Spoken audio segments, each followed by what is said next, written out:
is Off Script with Trish Glose, intimate interviews and conversations with interesting people. In front of my microphone today is Allison Baker of Nail It Salon. You're the owner. Yes. You're the girl boss. Yes. Thanks for being here. I like to have girl bosses on the podcast. I have a coffee mug that says girl boss. Yeah, I think I need one of those because they need to be reminded sometimes. Oh, your staff? Yeah. Well, I know in your staff includes your son. Yes. So he needs to be reminded maybe a lot that you're the boss. Yes, that's why he sits right next to me, so I can throw stuff at him. I like it. All right. Where are you from originally? I was actually born and raised here. Okay, here where? I was born in Medford, and Ray grew up in Talent. Okay, so what was that like? What decade are we talking? Sorry. Well, I was born in the 70s and grew Me up too. in Talent in the 80s, I guess. It was a very small town, so I pretty much couldn't get away with very much because my dad knew everybody. Okay. So, Well, Talent is still a fairly small town, so I Yes. can imagine back in the 80s it was really small. yes, Okay. yes. So, so you really can't. I mean, there's no lying about anything. No, you usually always got caught at some point. Somebody saw me that knew me or knew my dad, and yeah. So Okay. Well, what was that like growing up in Talent in the 80s? Way different than now. Like Okay. when I was little, I would go to ride my bike to the grocery store to buy candy and by myself at 7 years old, and nobody worried about it. Mm-hmm. So it's definitely different these days than it was Okay. when I was a kid. So, did you get in trouble as a kid? Not usually, no. Maybe more in like high school. I Right. was kind of more of a troublemaker. Okay. And you grew up with a younger sister? Yes. And that's she's it? 2 years younger than me. Yeah. Okay. Yep. So, what was that like? It was interesting. We didn't get along very well through high school, but we're really close now. So when we were little, I guess it was fine. But she kind of pushed my buttons a lot. Well, I mean, she was your younger sister. They're She's supposed to. supposed to push your buttons. I talk about my brother, not a lot on this podcast, but it's so funny because growing up with him, he was older, 4 years older than me.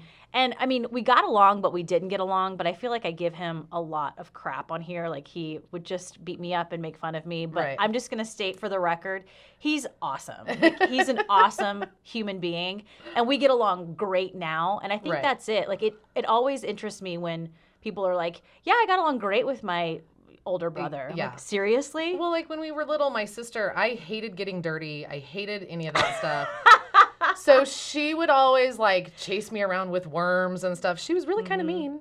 But I'm not like traumatized over it. I got over it. Right. And now I like to be outside and get dirty, and I don't care. Okay, let's talk about you hated getting dirty. Like did you like get like as a young kid like get all dressed up in dresses? Yes, I was when I was little. It was dresses, Really? and really, yeah, it's kind of different from now. Yeah, I'm surprised. yeah, no, I like to be dressed up, and I would always have to have tights and my little dress in elementary school. And my mom's really, she's great at sewing stuff, so she would make me dresses, and I would have these little fancy dresses that I'd wear all the time, and That's shocking have to have me. tights. But then I'd go play on the playground and always come home with holes in my tights, and so yeah, I'd always have to get new ones, but. That surprises me. But I know. That surprises a lot of people, actually.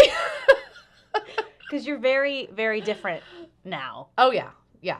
Okay. Yeah. We'll now, talk like, about when that. I was really little, yeah, I'd get dirt on my hands and I'd cry to my dad that I was dirty and That's I awesome. hated it. And now I'm, like, out digging in the dirt and I like camping and, all that outdoor stuff. So. And even, I mean, fixing up a nail salon and doing construction and painting and Yes, I like to do all that stuff myself. I'm kind of a DIYer when it comes to stuff. I like to do it my way you're a girl boss. and get it done. You're a girl boss. Yes. If anyone's going to get it. No, I always have the philosophy that with certain things, no one's going to get it done like I'm going to get it done. Right. And it's if I want it done my way, I'm going to do it my way. So Yeah. I like that. I appreciate that. So let's talk about high school and all the trouble you got into high school. Let's not. So what does that mean? Well, my parents found out later after high school, actually, but like when I was in high school, I learned how to sign my dad's name and get myself out of class a lot. Excellent. So yeah, I copied his signature pretty well. Like just to get out of class? Just to get out of class. Okay. I got in trouble quite a few times. Well, because I tend to be loud and I tend to be kind of a smart ass at Right. times. And so I got kicked out of class a lot with a certain couple of teachers. Okay. So Sometimes I just walk in laughing and they'd kick me out. So Are those teachers still around? they're still here. They still taught school for years and years after I left, but I think one of them just recently retired, I think, but Okay. I'm not positive. Have you seen them as an adult? No. Okay. No, I didn't go back. So weird. It's really weird. It's it depends on the teacher, but especially if it was a teacher you got into trouble with a lot. Yeah. It's always weird seeing them Right. as an adult. Yeah.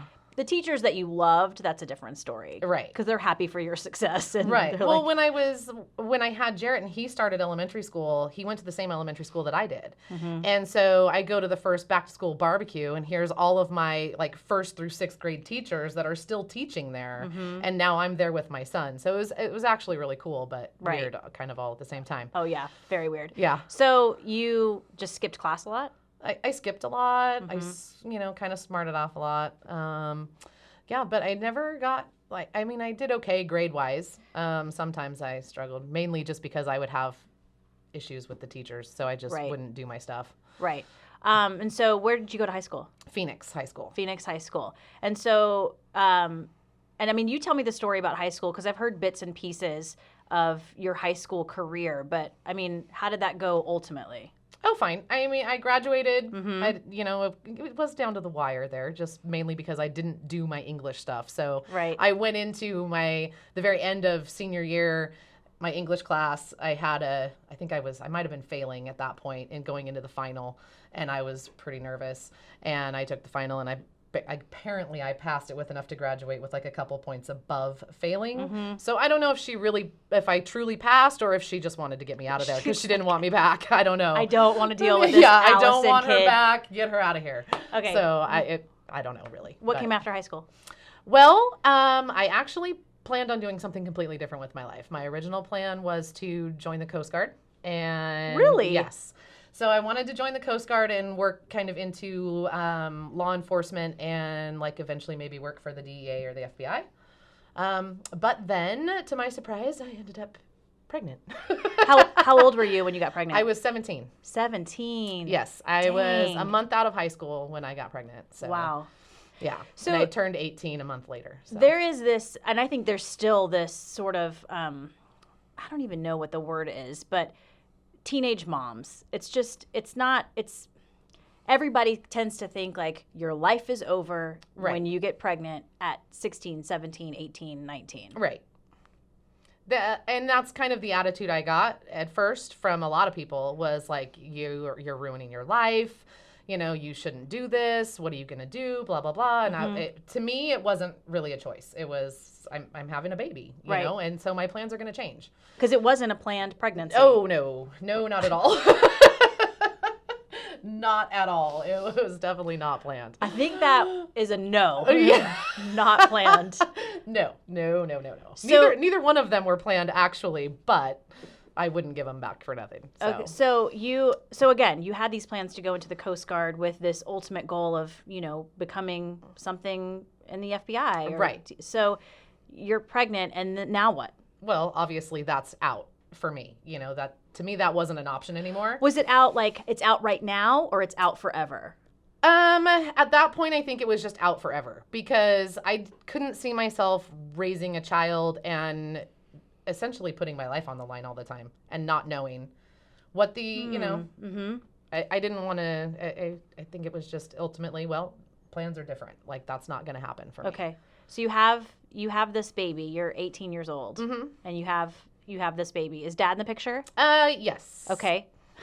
Kind of. Hesitant. There's a little bit of hesitancy there, kind Yeah. of in the picture. Did you go into it? Did you guys get married? No. Okay. Not then. No. Okay. But you go into it as, you've got a kid now, you're 18 years old, and so all of your focus shifts to this baby. Yes. Okay. What happens then? Well, I still lived with my parents. I'm young and trying to figure things out. Totally. And so I was still living at home. I had a job. And then I decided that I hated doing what I was doing. And so I decided to go to beauty school. I figured if I go to beauty school and do that, then, eventually I can make my own schedule. I'm not working till 10 o'clock at night, working retail and all of that. So I have a little more freedom. So that's when I just decided to do it. So you go to beauty school. yes. What did you initially want to do nails? Yes, and I had actually, beauty school was something I'd kind of thought about earlier on in high school, and then decided that I didn't, I wasn't really sure, and so I had gotten into like explorers and law enforcement stuff, and I really liked that, so that's when I changed my mind to go that direction. Okay. But then Jarrett changed my mind back. So I went back to the beauty school route. I went to the school, originally was going to go through everything, but hated it there. So I had done nails, and that was my main passion anyways, was nails. So I painted my nails all the time as a kid and got in trouble for staying up too late with my light on and turn your light off and go to sleep, that kind of thing. I'm painting my nails. Yeah, my nails. So I'd wake up with like sheet marks and hair creases and my nail polish all the time. But That's awesome. Yeah. So nails were actually a passion for you early on then? Yeah. Oh yeah. And when I was in middle school, I would, girlfriends would come over and I'd polish their nails and I'd write like boyfriends' names on them. There's plenty of letters to write out, I love so-and-so right. on your fingers or That's whatever. So Did polka dorky. dots. I know it's totally dorky, but it happened. So you are in beauty school. Nails are what you really want to do. What happens after beauty school then? Do you open your own shop or do you work somewhere else? No, I worked in a salon here in Medford for a couple of years. And while I was there, I got pregnant with Jacob, my youngest son. Okay. And so he was actually born 6 weeks early.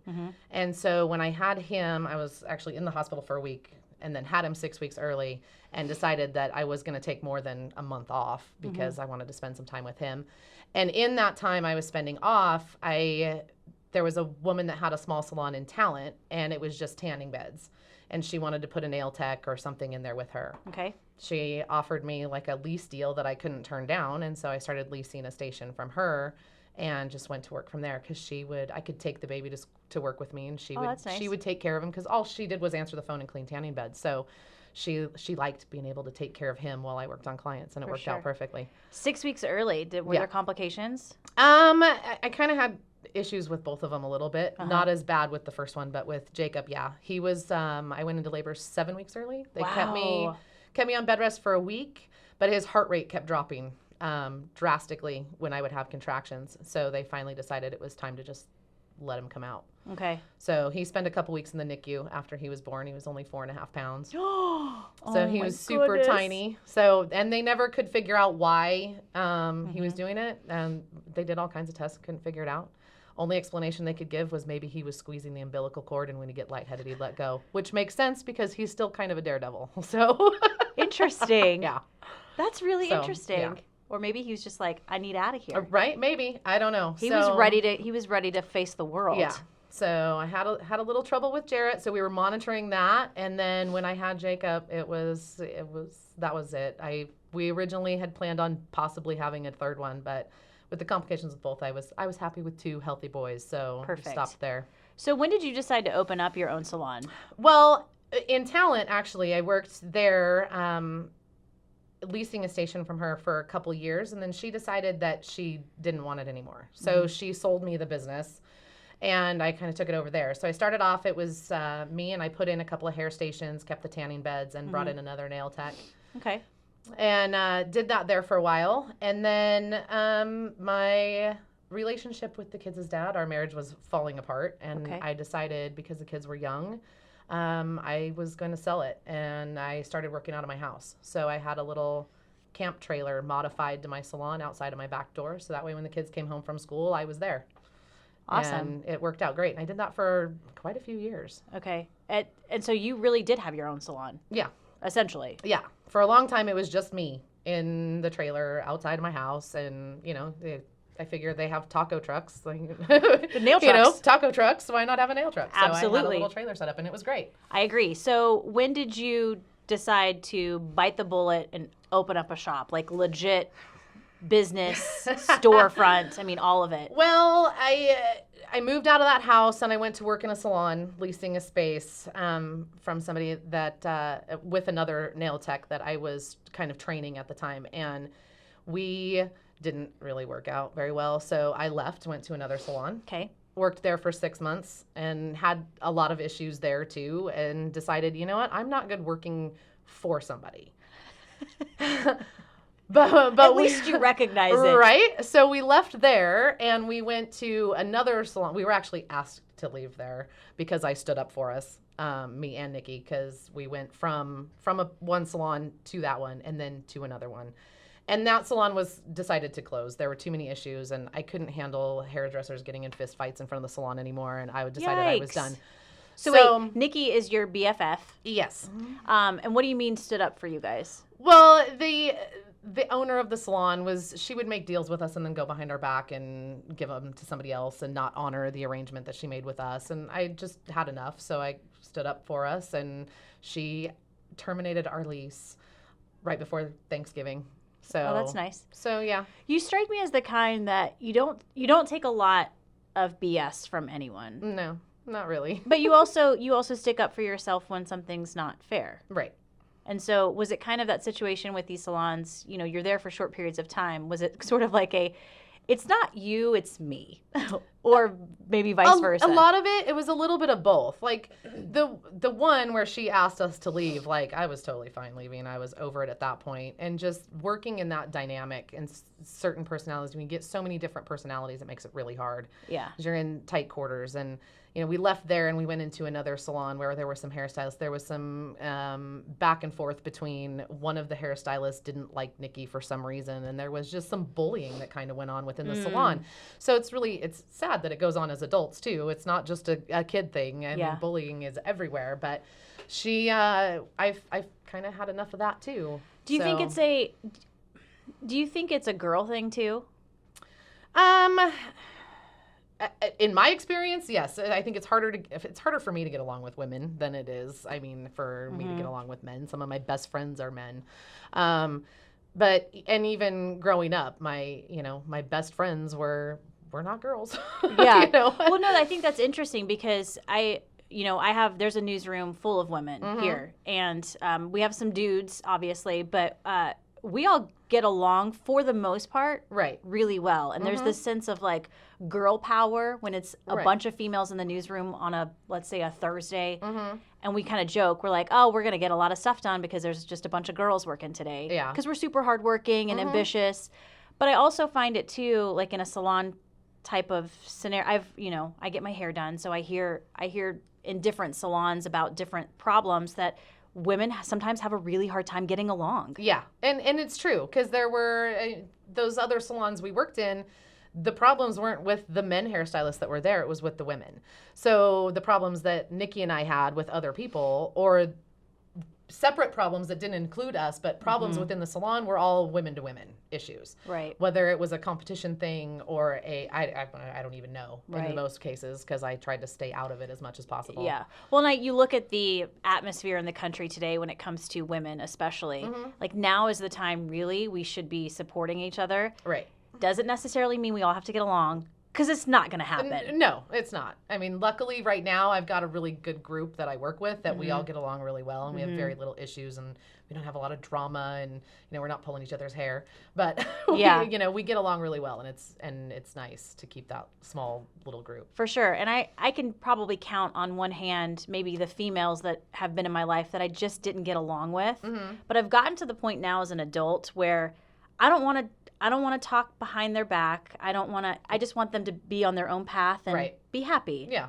I don't have to be negative towards them. Right. I mean, there's plenty of people that I don't get along with too. And with the other side of what I do, I work with a lot of people from all over the place, and some of them I just don't mesh with.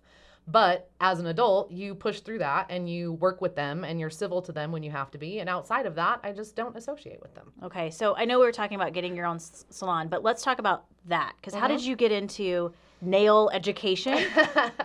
Yeah, pretty much. Yeah. How'd you get into that? So I was working, doing nails, and I went to a show, a trade show, and I saw this new product that was out. They had colored acrylic and stuff with glitter in it, and I thought, okay, this is new, this is cool. So I bought some, and I started using it.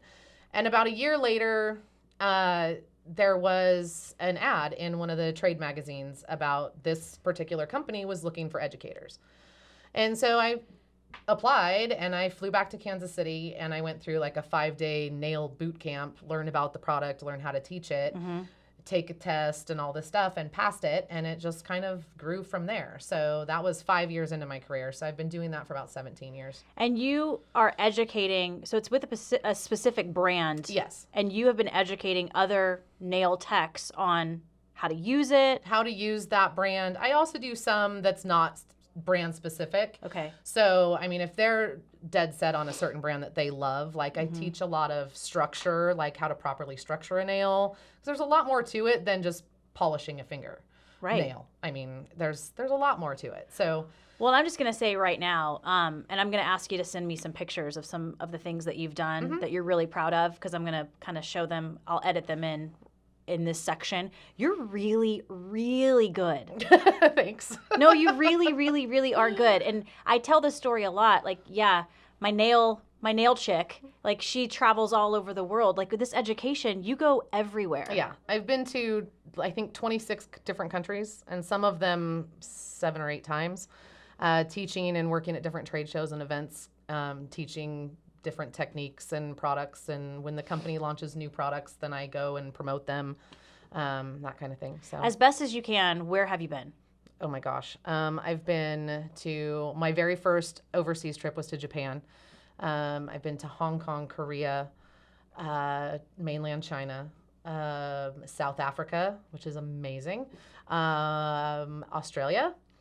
I've been all over Europe, Eastern Europe, Serbia, Croatia, Greece, Italy, Spain, Portugal, London, or England, London. I know what you meant. Yeah, a couple places in England, actually. That's incredible. Yeah. And all for nails. Yes. I mean, I just want to say, good thing you didn't go to the Coast Guard. Right?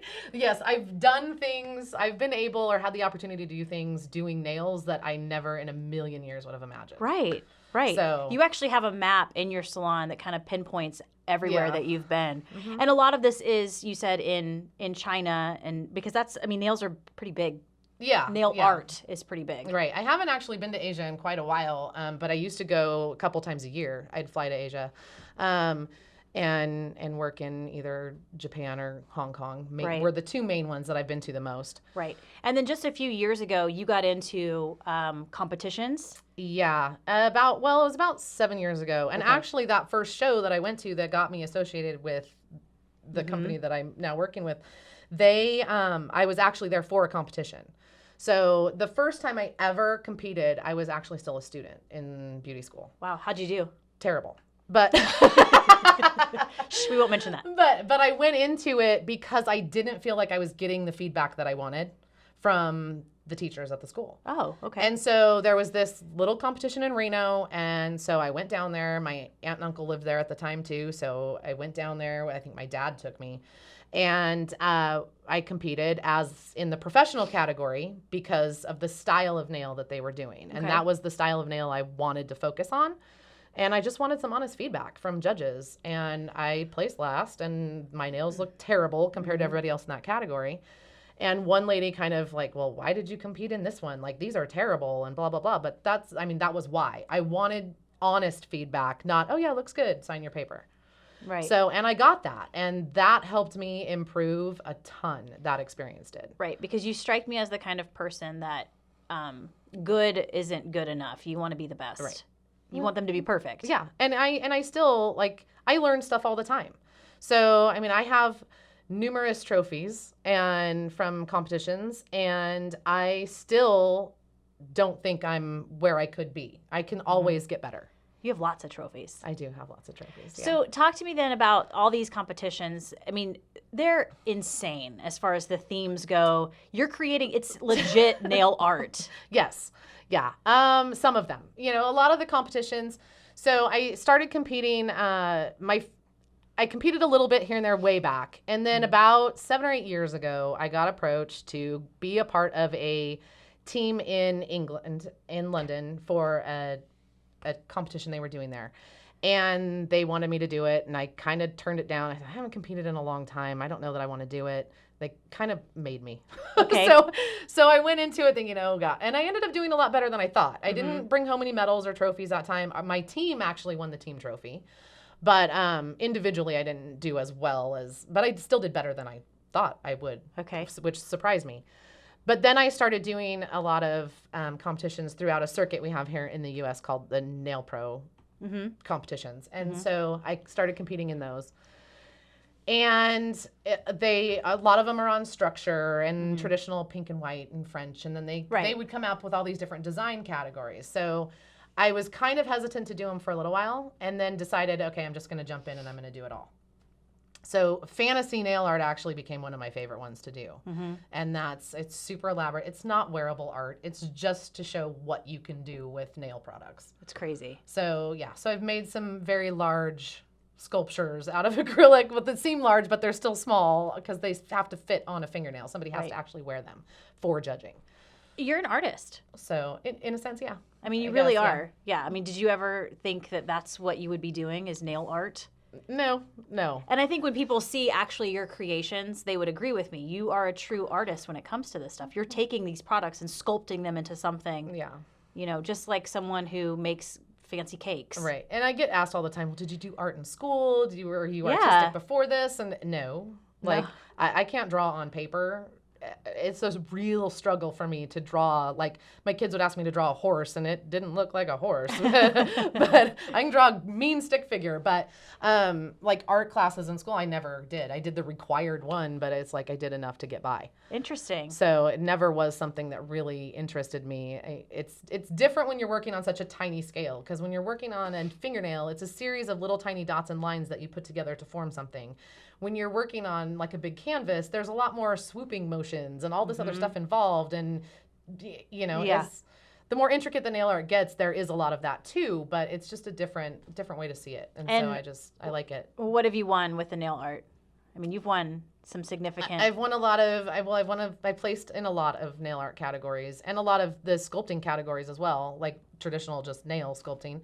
And then twice I was the Nail Pro Cup champion. So I came out on top of points for the whole series twice. Right. And I think people who aren't I'm not in the nail world, but I get how legit it is. But there are people who are like, wait, what? Yeah. There's a lot of people that are like, they do competitions for that. Like, I had no idea that it was this big of a thing. But in the nail world, you're pretty well known. You're kind of a celebrity. Well, I don't know about that, but I mean. No, I would say so. I would say so. So that's pretty awesome. So I won the Nail Pro Cup twice. We formed a team. My team won the team trophy 4 years in a row. And then I competed in a different circuit, an international circuit, where I came in second in the world.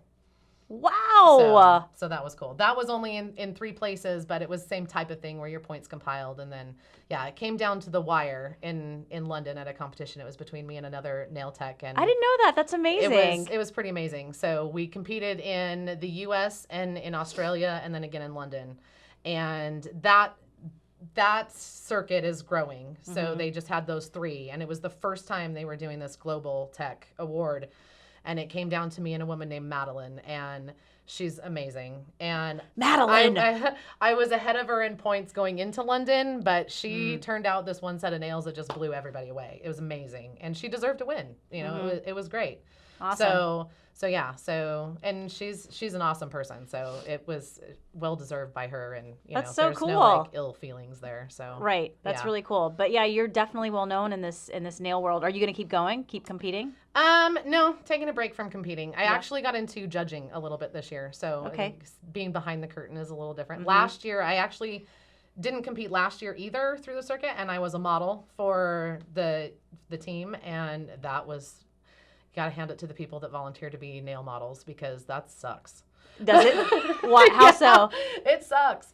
Well, you think, I'm going to get this glamorous set of nails, and it's not like that at all. I mean, it's certain competitions can run 2.5 hours long. So it's 2.5 hours that you're sitting there. Right. It's always cold. So, I mean, like, you're freezing. Okay. And then once the nails are done, judging can take, like, in some instances, it took like 3 hours. So it's that you can't get up and go do anything. Like, you're sitting there frozen. And so, and it's hard. And like, what if something itches? Like, what if you're, well, I mean, you can, what if you have a butt itch? Well, you wiggle in the seat, I guess. I don't know. Or you try to scratch it. But like, I had one model, I think it was my first or second year competing. My models would go and they'd be all dressed all cute, and I had this one girl, she had on like one of those, like, it was just a dress, but it was a strapless, like, tube dress. Okay. Super cute. Well, judging that year, you were standing, and she was standing at this curtain. Her hands are under the curtain, and her dress actually fell down, and she wasn't wearing anything underneath it. So it was like a struggle to.